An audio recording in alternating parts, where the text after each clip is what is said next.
Oğlu özün bilirsən ki, mənim gözümlə qarası bir dənə qızım var. Bunu verirəm sənə ta, bunu aparıb əlin üstündən söyüqə salma, ağdan qarıya vurdum ha.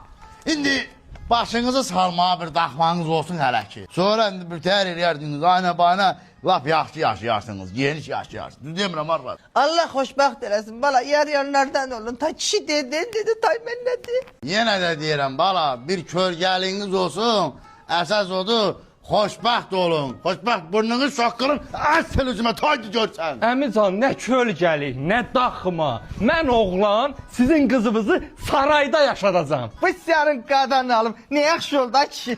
Çıxınıyacam ha, səni bamballıq eləmə.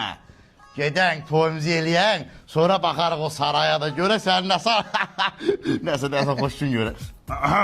Əmican, söz verdiyim kimi sizin qızınızı sarayda yaşadacağım. Neçə illik ipotekadır bala? 25 il. Eləmi, hə.